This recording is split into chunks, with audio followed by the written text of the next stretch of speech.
Aduh, senang sekali di studio lagi ramai sekali, banyak sekali penontonnya. Saya yakin di rumah juga semuanya sudah siap di depan layar kaca Anda. Karena ini saatnya kita untuk Rumpi No Secret. Wah, Oke, bersemangat ada Daniel yang nemenin saya apapun yang terjadi, begitu ya. Kita ke pojokan dulu untuk membahas berita-berita yang hot, baik yang datang dari dunia nyata maupun dari dunia maya. Terima kasih. Lebih keras lagi suaranya.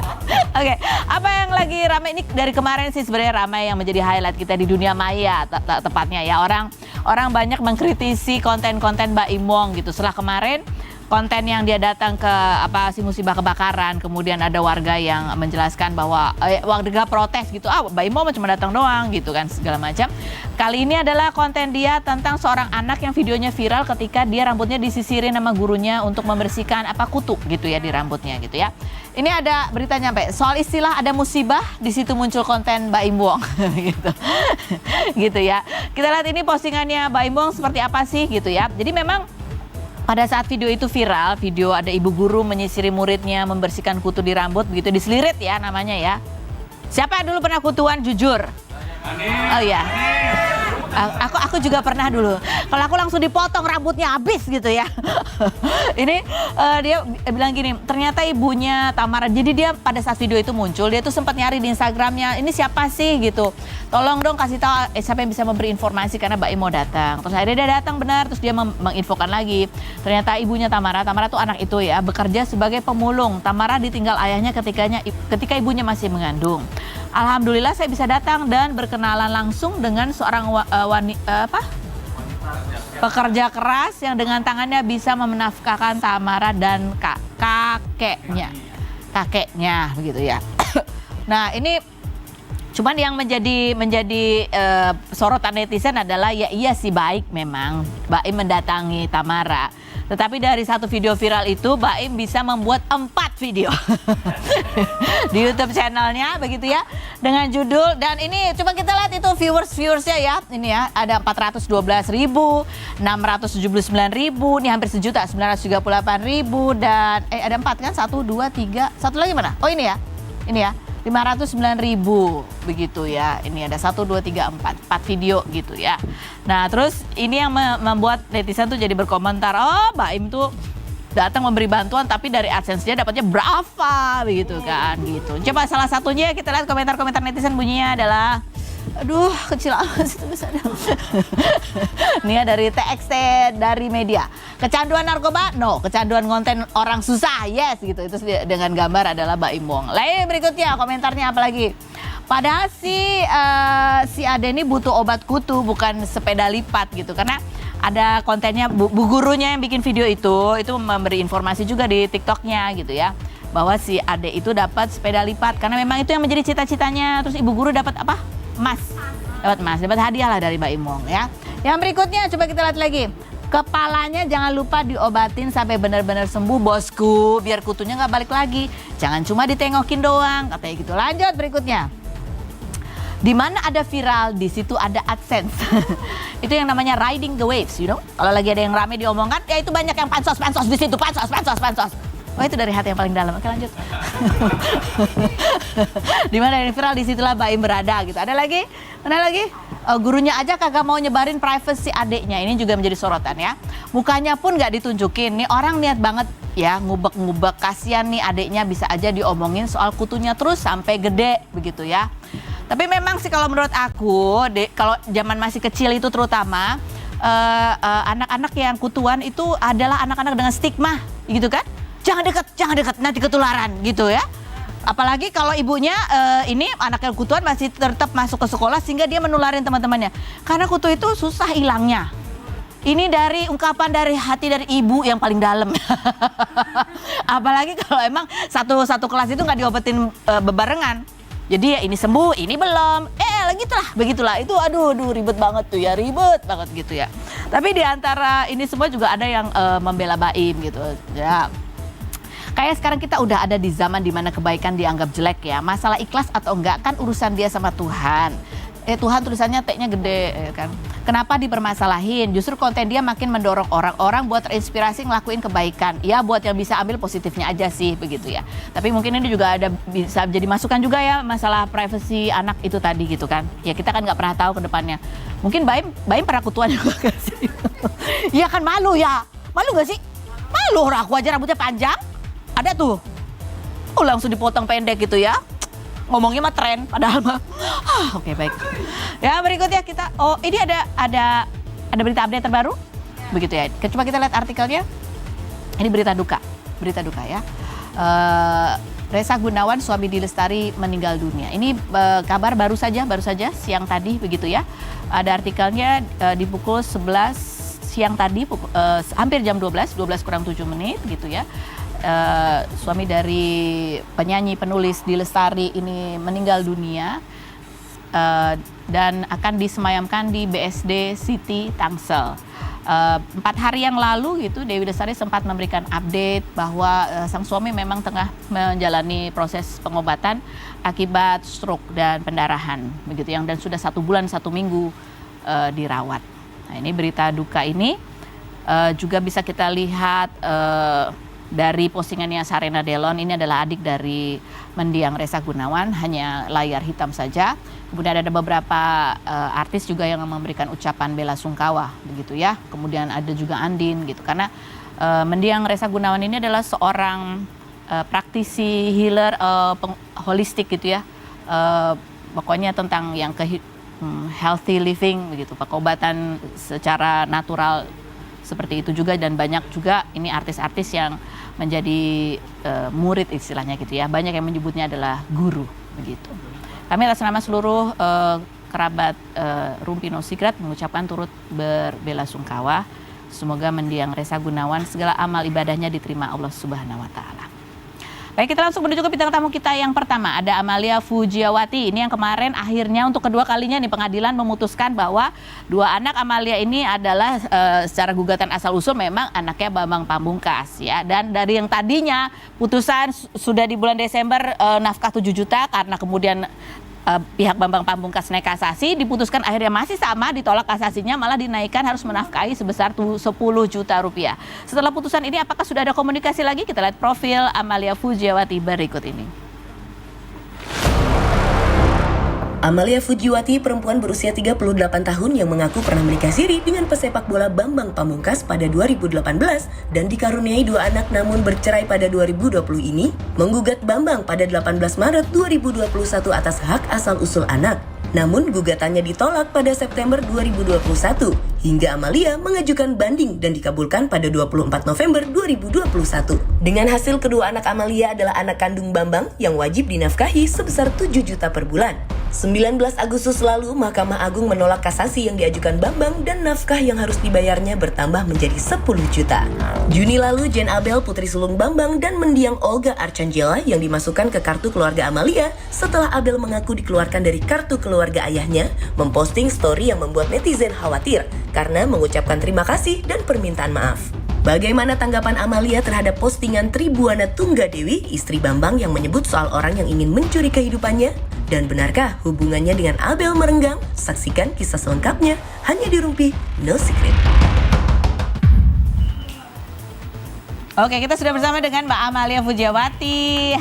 Apa kabar? Selamat datang lagi di Rumpi ya. Karena kita ingin belajar lah dari Mbak Amal mengenai perjalanannya bagaimana memperjuangkan anak-anaknya ini untuk mendapatkan pengasahan gitu ya. Jadi gugatannya namanya adalah gugatan hak asal-usul anak. Pengasahan asal-usul anak. Ini terjadi di pernikahan siri begitu ya. Betul. Supaya bisa memaksa ayahnya untuk bisa menafkahi dan memberikan perhatian. Lebih mengakui ya, pengakuan aja. Pengakuan aja? Ya, lebih saya sih cenderung ke anaknya itu tahu asal-usul orang tuanya siapa. Oh gitu, tapi apakah itu akan mempermudah surat menyurat, dokumen, itu dokumen, juga? Akta kelahiran. Akta kelahiran untuk mendaftar sekolah. Iya, daftar sekolah. Sebenarnya bukan buat daftar sekolah sih, Karena kan itu sampai dewasa ya akta kelahiran tuh. Iya. Tahu lah orang tuanya itu anak dari siapa. Anak siapa, itu yang Iya. penting buat nanti menikah juga Betul, seperti itu iya. gitu ya. Ini ada artikel sahkan Bambang Pamungkas ayah dari 2 anak yang dilahirkan oleh Mbak Amalia begitu ya.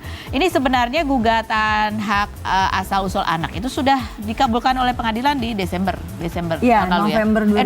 2021. Pengadilan Tinggi Jakarta. Tapi kemudian pihak Bambang Pamungkas kasasi. Mengadukan kasasi, ya, betul. Ternyata kasasinya ditolak, yang tadinya wajib nafkah 7 juta jadi naik 10 juta. Saya juga Gitu nggak ya. tahu. Nah, tapi setelah putusan yang setelah kasasinya ditolak sudah ada komunikasi kah dari pihak? Belum ada. Belum ada. Belum ada sih itikat baik, mesti antar lawyer juga belum ada. Antar lawyer Iya, juga bahkan belum ada. Iya. Mbak Amel sendiri masih punya nomor teleponnya? Kayaknya udah ganti ya. Saya diinformasikan oleh beberapa teman-temannya nomornya sudah ganti, tapi saya juga memang nggak cari tahu juga sih. Kamu juga nggak cari tahu. Jadi betul. harapan kamu sebetulnya sudah ini. Harapan saya Saudara Bambang Pamungkas bisa menjadi warga negara Indonesia yang baik, menjalankan putusan MA tersebut. Putusan MA. Kalau nanti dia mengajukan apalagi gitu, Kalau ada ada kemungkinan peninjauan kembali, ya bisa jadi. dalam waktu berapa minggu dari sejak putusan? Kalau nggak salah itu udah 14 hari ya? 14 hari sejak dia terima Iya, surat putusan. Tanggal 19 Agustus ya, 19 Agustus itu 2022 batasnya. kan putusannya kan? Nggak, bukan batasnya kan? Putusan itu keluar 19 Agustus, nah terhitung sejak itu 14 hari. 2 minggu sesudah Iya, itu. Setelah sesudah dia itu. terima suratnya kayaknya, Iya, gitu kan ya. betul. Nah, ini juga kita, kamu tahu bahwa kabar ini bahwa akhirnya kasasinya ditolak. Kamu pada saat itu sedang umroh, Iya, gitu. betul. Kayak apa waktu kamu pertama kali dengar? Saat itu tuh kayak amazing aja, bukan karena ngerasa, memang saya tidak berdoa secara spesifik masalah itu ya, tapi kayak oh akhirnya Allah tuh menunjukkan kebesarannya ya, bahwa sebaik-baik skenario manusia ternyata skenario Allah tuh ya kita tidak duga, ternyata hasilnya di MA pun putusannya tetap sama gitu, karena saya udah berpikir udahlah ya gitu. Saya sempet pasrah juga kan gitu. Jadi sekarang masalahnya putusan sudah ada, tapi apakah putusan itu dijalankan? Ya betul, itu apakah dijalankan atau enggak, itu kembali ke itu ya Saudara Bambang Pamungkas ya. Tapi yang penting adalah dengan adanya putusan ini maka ada akte surat-surat dokumen ini tetap sudah bisa berjalan ya. Sudah bisa berjalan. Sudah bisa berjalan. Tapi bukankah juga ada gugatan juga di bulan Desember, gugatan untuk gugatan untuk tuduhan pelaporan ya. penelantaran anak? Kalau itu juga kan ada? secara pidananya ya. Iya, pidananya ada. Itu di Polda Metro Jaya sampai saat ini masih stuck ya. Masih stuck. Kemarin dari penyidiknya bilang katanya nunggu putusan MA. Nah, setelah putusan MA datang, Masih ya nunggu udah lagi. nanti Ranisha di tes dulu ya psikiatrum katanya nanti minggu depan. Jadi kayak masih bertele-tele lah, saya juga nggak tahu ada apa. Masuk angin. Untuk pidananya Iya, begitu. betul. Padahal ini sudah ada putusan dari MA ini Iya, kan? sudah ada. Tadinya kan yaudah kita tunggu aja putusan dari MA. Nah, sejak sekarang udah ada juga tapi masih belum juga. Mas Bunda, efeknya apa nanti kalau misalnya pidana ini dijalankan, ada pemaksaan untuk Ya menafkahi? ini kan sebenarnya sesuatu hal yang berbeda ya. Kalau itu kan perdata, Perdata. yang satu pidana. Tapi kan yang hasil dari Mahkamah Agung ini bisa menjadi Penguat. gitu. Penguat gugatan. Penguat gugatan bahwa kan memang itu anaknya dan terjadi penelantaran karena memang itu terbukti anaknya. Kalau dia gitu. terbukti memang menelantarkan, apa yang terjadi? Hukumannya Kalau apa nggak ancaman? salah sih maksimal tuh 5 tahun sih. Oh, wow. Ya cuman maksud saya sih kan saya juga udah bilang waktu itu sama penyidik di Polda Metro Jaya, gini aja deh Pak, tolong disampaikan kepada pihak Saudara Bambang, saya bersedia loh berdiskusi tentang hal ini gitu. Cuman ya nggak ada ya. Mediasi, Iya. ngobrol lah begitu Betul, ya. betul, iya. Karena yang diinginkan adalah memang pengakuannya Iya aja, betul. statusnya Ya makanya jelas. dia bertanggung jawab lah terhadap apa yang dia sudah janjikan sama Ranisha dan Albara. Untuk berkomunikasi. Iya untuk berkomunikasi, bertemu. Itulah minimal yang perlu minimal, dilakukan. iya. Ini dari pihak ya keluarganya Bambang Pamungkas nih. Kan ini putusan tanggal 19 keluar. Oh, Tapi iya. tanggal 7 Agustus sebenarnya mereka sedang merayakan anniversary. Anniversary, begitu ya, ya. ya. Dia tulisannya adalah angin laut, angin lembah, angin gunung, angin ribut, angin topan, sampai angin badai sudah kita lalui. Rasaku untukmu tak ada yang berkurang dan berubah sedikit pun. Aku bertahan karena rasa cintaku melebihi rasa sakitku. Selamat hari jadi pernikahan yang ke-18. Selamanya menua bersama dalam lindungan Allah Subhanahu wa Amin. taala. Kamu sendiri berharap ke depannya seperti apa sih hubungan kalian? Sebenarnya sih kalau aku tuh berharap ya doa Mbak Dewi ini aku aminkan ya. Tapi aku berharap Mbak Dewi itu bisa mensupport Mas Bambang seperti awal waktu Mbak Dewi meminta Mas Bambang untuk menceraikan saya gitu kan. Saat itu kamu boleh tetap ketemu anak-anakmu tapi tolong ceraikan Amalia, dan saya setuju gitu. Maksud saya ayo kita sama-sama tepati kesepakatan itu gitu. Toh saya tidak akan ikut campur lagi dalam kehidupan rumah tangga, tapi tolong kasih kesempatan Mas Bambang untuk berbuat baik sama anak-anaknya. Itu aja sih. Nah, sesuai yang udah Mbak Dewi janjikan juga saat itu, karena pada saat itu Mas Bambang bilang pokoknya ini semua keputusan saya menceraikan kamu demi kepentingan anak-anak, bahasanya seperti itu. Jadi ya komit lah begitu Iya, ya. begitu. Yang berikutnya kita mau tanya kabarnya Jin Abel begitu. Ini anak pertamanya Bambang Pamungkas yang kakaknya masih di kamu ya? Iya masih. Kakaknya masih di kamu. Ini kita mau tanya karena sempat kemarin beberapa waktu lalu postingannya Jin Abel tuh kok kayak orang putus asa begitu ya, yang katanya dia mau menebus apalah Iya. apa gitu ya, sampai kita jadi khawatir ada apa dengan Abel Iya, gitu. iya. Kita lihat cuplikannya wawancara kita berikut ini. Melihat ke Bunda Amalia. Atau di sedekat itu kah kamu sama Bunda? Iya, udah kayak ibu sendiri sih. Udah ke ibu sendiri. Jadi berasa tua ya. Dia punya anak segede gini. Jadi buat kamu rasanya Bunda Amalia itu seperti ibu sendiri. Walaupun ya nggak lama kan sebetulnya. Iya sebenarnya kalau Bu Dewi pun seperti ini juga, maksudnya memperlakukan aku dengan sama seperti anak-anak yang lain, ya aku juga bakal membuka diri gitu. Maksudnya aku bukan anak yang tertutup banget gitu loh. Kalau didekatkan pasti terbuka. Abel ini sekarang masuk ke kakaknya Bunda Amalia. Padahal sudah nggak ada hubungan secara darah ya gitu ya. Kamu juga sudah berpisah gitu kan. Jadi secara darah kalian nggak ada hubungannya. Apa yang membuat kamu mau sih? Nah ini sekarang ke Bunda Amalia aja. Kasihan. Kasihan. Iya rasa sayang lah. Karena maksudnya sejak awal saya memposisikan bagaimana kalau anak saya ini mengalami kehidupan seperti Abel dari kecil sampai dewasa. Ya maksudnya kasih sayang ibunya kurang gitu. Walaupun memang ada budenya, ada omaknya, tapi kan tetap lain ya. Ya itu kalau Jin Abel putri pertamanya Bambang Pamungkas dari mendiang istrinya sudah meninggal begitu ya. Itu kan juga sempat karena mendukung Mbak Amel untuk adik-adiknya begitu ya. Sempat juga akhirnya dia nggak tahu deh itu apa karena ada hubungan sebab akibat, tapi pokoknya sempat nggak ada di kakak gitu, kakaknya ada di Solo, akhirnya kakaknya di Mbak Amel. Tapi dia sempat posting sesuatu yang gini, yang Assalamualaikum semua, ini Abel mengucapkan terima kasih atas support dan kebaikan yang telah diberikan kepada Abel, tapi mohon maaf harus mengecewakan semua orang. Sudah saatnya Abel tebus dosa Abel di akhirat. Abel udah cukup jadi beban untuk semua orang. Sekali lagi terima kasih untuk segalanya. Ini sampai khawatir kita nih, ada apa gitu. Dan kamu bilang waktu itu memang ada konflik memang juga. waktu itu dia sedang ada masalah lah. Pokoknya dia lagi punya masalah konflik intern, tapi terus mungkin merembet ya. Sempat dengan saya juga dia agak susah berkomunikasi, tapi alhamdulillah sekitar bulan Juli. Bulan Juli akhirnya dia bilang, "Bun, aku mau pulang." Nah, pada saat pulang itu ya saya dimarahin ya, "Kamu kenapa error kayak begitu?" bla gitu. Dan alhamdulillah kurang lebih sebulan lah dia di rumah saya sampai bulan Agustus pertengahan. Terus udah gitu dia pulang ke sana ke Jawa Tengah ya kan, karena menyelesaikan skripsi juga ya, dia udah enak lah. Udah enak keadaannya. Udah enak. Sebulan itu pokoknya sama aku di... Oh ini memang lagi galau? Iya dia memang lagi galau. Tapi nggak ada rencana-rencana pengen ngapain gitu? Iya saya udah bilang, kamu kalau mau bunuh diri atau apa, coba tuh ada baygon di rumah Bunda tuh bawa. Jangan gitu. Ya maksudnya nggak, pokoknya intinya khawatir gini, gitu ya? Khawatir gitu Abel. Ya saya kasih tahu lah, kita tuh semua kan sayang sama kamu gitu kan. Ya dia udah inilah, tapi saya memang cara bicara saya ngomong sama dia kan saya sambil bercanda kan kayak tadi gitu. bercanda. Gitu. Itu bercanda ya, jangan ya, saya hanya bercanda. Enggak, itu bercanda. Gitu. Jadi sekarang kondisinya dia sudah membaik, sudah membaik, sedang menyelesaikan skripsi. Sedang menyelesaikan skripsi. Mau nikah katanya, benar? Sebenarnya Abel itu sudah menikah. Ya. Oh, Abel sama. Tapi memang mungkin dia lagi ada konflik dengan, sudah menikah? Iya, Kapan sudah menikahnya? Sudah di awal tahun lah sebenarnya. Awal tahun. Iya. Oh, sebelum ini dia galau ini. Iya, sebelum galau ini gitu. Jadi waktu itu tuh ya saya juga komunikasi sih sama berusaha ngobrol, tapi ya susah lah waktu itu tuh. Jadi mungkin dia lagi drop ya, mungkin gimana lah lagi ada konflik. Ya, gitu, tapi yang penting kan sekarang sudah membaik gitu ya. Mbak Amel, terima kasih banyak untuk kisah ceritanya. Mudah-mudahan kita bisa mendapatkan pelajaran berharga di sini. Jadi kemarin bilang gitu ya, kalau perempuan-perempuan diajak nikah siri ya memang sah secara agama tuh jangan mau katanya gitu, karena punya anak nanti ya agak susah juga nanti. Betul. Gitu, sebenarnya kalau ketika, pihak laki-laki ketika menjalaninya ya mau nggak mau dijalanin ya, it's okay gitu. Tapi untuk saran ya jangan karena tetap aja ya mudah bagi laki-laki itu untuk tidak bertanggung jawab. Yang kasihan anaknya. Kasihan anaknya. Terus kalau lagi ada masalah, putus asa dan lain sebagainya, ingat selalu ada jalan keluar. Ceritalah kepada orang-orang terdekat, minta tolong, itu juga perlu begitu. Betul, ya. Selain berikut ini ada Judika. Oke, harus kalau ngomong Judika segitu ya. Kita lihat profilnya. Tapi akan kita bahas selain berikutnya. Kemana tetap di Ruby, No Secret. Judika, penyanyi berusia 44 tahun ini merupakan runner-up ajang pencarian bakat tahun 2005 yang sudah menyanyi sejak kecil. Bahkan membuat grup menyanyi bersama saudaranya dan para jebolan Asia bagus bernama Antera Boys tahun 1998. Pria yang berpacaran selama 6 tahun dengan Duma Riris dan baru saja merayakan anniversary pernikahan ke-9 ini menikah pada Agustus 2013 dan dikaruniai 2 orang anak.